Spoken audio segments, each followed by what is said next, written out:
Mungu katika jina la Yesu. Baba, naachilia baraka zako juu ya maisha yao, ya kwamba Mungu wa rehema utazidi kuwalinda na kuwahifadhi Bwana na kuwaongoza katika njia zako katika jina la Yesu. Naomba Mungu wa rehema ya kwamba Bwana wakazidi kukupenda nawe Bwana, kwa sababu neno lako lasema ya kwamba tunapokupenda nawe unatupenda zaidi. Bwana ukazidi kuwapenda katika jina la Yesu. Wakumbuke wazazi wao Bwana, Mungu wa rehema ukawatende mema. Wale ambao Bwana wana mahitaji tofauti tofauti ukakutane nayo kwa utukufu wa jina lako.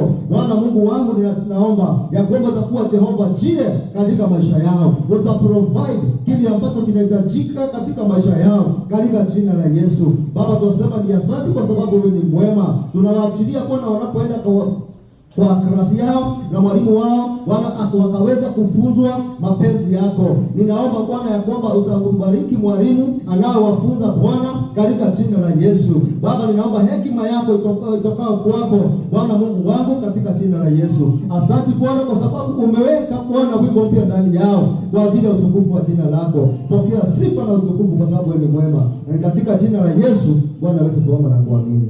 Amen. Amen. Barikiwe sana. Amen. Unapoenda na mwalimu Jaros, takuwa pamoja nani.